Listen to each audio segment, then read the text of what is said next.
Dans un petit village côtier de l'Afrique de l'Ouest, il y avait deux sœurs jumelles nommées Hawa et Aya. Elles étaient connues pour leur beauté éclatante et leur lien inséparable. Les deux sœurs partageaient tout, depuis leurs rêves jusqu'à leurs secrets les plus profonds. Leur village était entouré de mystères et de légendes, et l'une des plus anciennes parlait des esprits de la mer qui pouvaient exaucer les souhaits les plus profonds, mais à un prix. Hawa et Aya avaient toujours été fascinées par l'océan. Elles passaient des heures à jouer sur les plages, à nager dans les vagues, et à écouter les histoires des anciens du village sur les créatures marines mystiques. Un soir, alors qu'elle était assise sur les rochers près de la mer, la lune pleine brillait d'un éclat argenté sur les eaux calmes.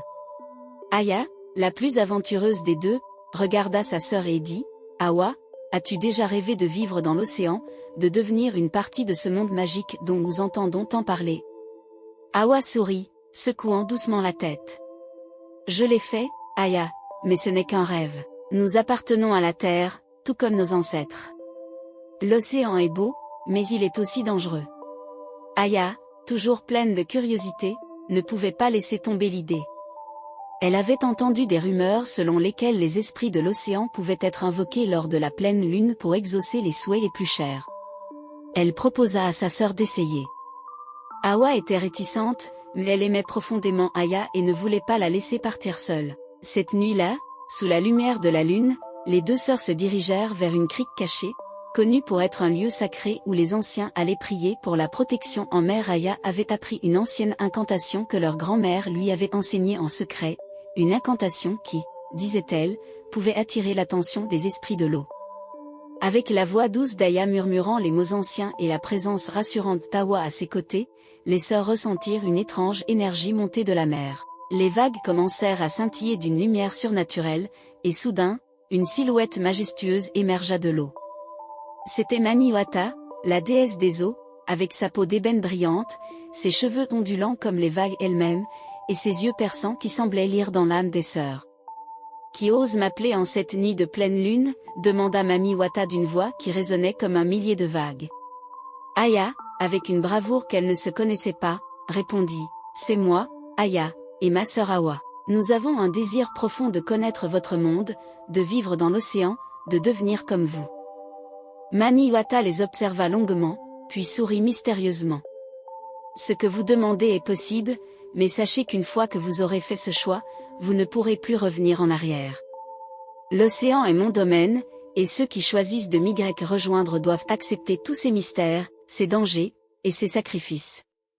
Êtes-vous prêt à abandonner la vie sur Terre, à laisser derrière vous votre famille, vos amis, et tout ce que vous connaissez ?» Hawa regarda Aya, hésitant un instant. Mais Aya, toujours déterminée, répondit d'une voix claire, « Nous sommes prêtes. » La déesse leva alors ses bras, et les vagues entourèrent les sœurs, les soulevant délicatement. Les jambes d'Hawa et d'Aya commencèrent à se transformer, fusionnant et se recouvrant d'écailles argentées étincelantes. Elles ressentaient une étrange sensation de liberté et d'effroi en même temps. Bientôt, leurs jambes humaines disparurent complètement, remplacées par de magnifiques queues de sirènes. Leur transformation achevée, les sœurs furent emportées dans les profondeurs de l'océan par Mani-Wata. Elles découvrirent un monde qu'elles n'avaient jamais imaginé, des cités sous-marines, des créatures mystiques, et des paysages marins d'une beauté à couper le souffle. Mais elles découvrirent aussi les défis de cette nouvelle vie. Les océans étaient vastes, mystérieux, et parfois terrifiants.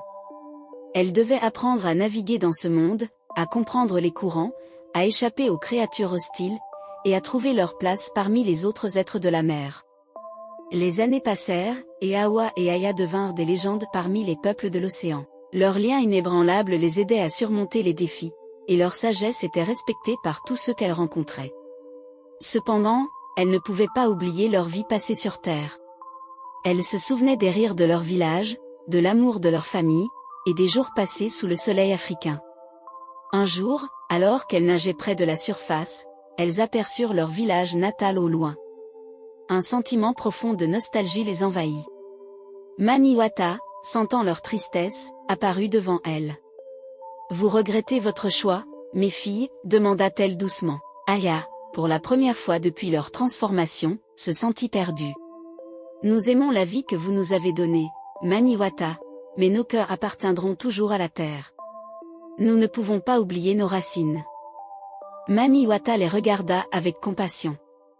Vous avez prouvé votre valeur et votre force dans mon domaine. Si tel est votre désir, je peux vous offrir une chance de retourner sur la terre ferme. Mais rappelez-vous, vous ne serez plus jamais les mêmes.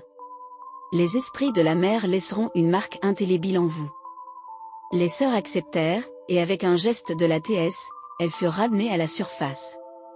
Leur queue de sirène se retransforma en jambes humaines, mais leurs yeux gardaient une lueur argentée, et leurs cheveux avaient pris la teinte vague. De retour au village, elles furent accueillies comme des revenantes, des êtres mi-humains, mi-divins. Elles apportèrent avec elles la sagesse des océans, guérissant les malades, apportant la pluie lors des sécheresses, et protégeant leur peuple des tempêtes. Ainsi, Hawa et Aya vécurent le reste de leur vie sur la terre ferme, mais leurs âmes appartenaient à jamais à l'océan. Elles devinrent les gardiennes de la mer, honorées et vénérées par leur village, et leurs descendants racontèrent leur histoire de génération en génération, préservant la légende des jumelles qui devinrent sirènes pour toujours.